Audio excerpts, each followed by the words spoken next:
শ্রদ্ধাবান উপাসক উপাসিকা, আমি নন্দবংশ বিদর্শন হয়েছে নন্দবংশ মহাতেরা বলছি। আমি বিগত 3 তারিখ আমার শারীরিক অসুস্থতা এবং জটিলতা নিয়ে আমি চট্টগ্রাম ফারবিউ হাসপাতাল থেকে আমি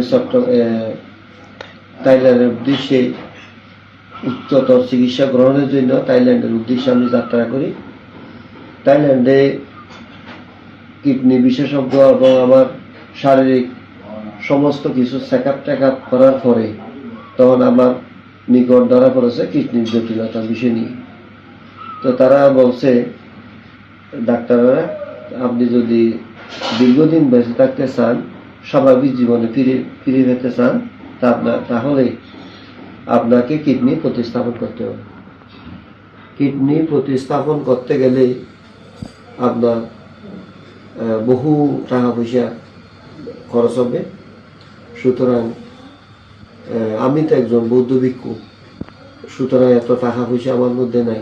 তো আপনারা গত ফার্মি হাসপাতালে থাকতে যেভাবে আমাকে সাহায্য সহযোগিতা করেছেন, ওই সাহায্য সহযোগিতা আপনাদের দান ধর্ম নিয়েই আমি থাইল্যান্ডে গিয়েছি। এবং থাইল্যান্ডে গিয়ে গতকাল 20 তারিখ আমি বাংলাদেশে আসি। আগামীকাল থেকে আমি বাঙ্গালহারিয়া ভাবনা কেন্দ্রে থাকবো। আগামীকাল হতে সকালবেলা পর্যন্ত আমাকে পাবেন, তা আমি এখন থাকবো।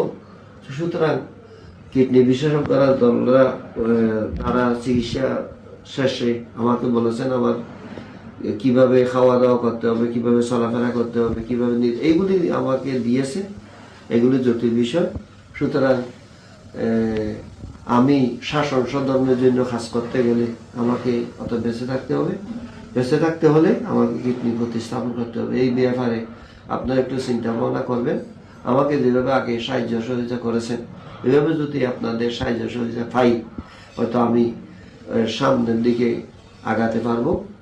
এবং পরিশেষে আমি যে আপনাদের দান ধর্ম পেয়েছি বা এইগুলির মধ্য দিয়ে আমি চিকিৎসা করেছি, সেই চিকিৎসা নিয়ে আমি বর্তমান সুস্থ আছি।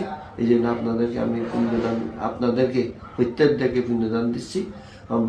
যারা আমাকে সহযোগিতা করেছেন তাদেরকে বন্দনা করছি।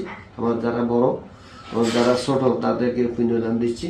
এবং আমার ধ্যানীরা এবং যারা উপাসক উপাসিকা দেশবাসী আছে, প্রত্যেকের প্রতি কৃতজ্ঞতা জানাচ্ছি।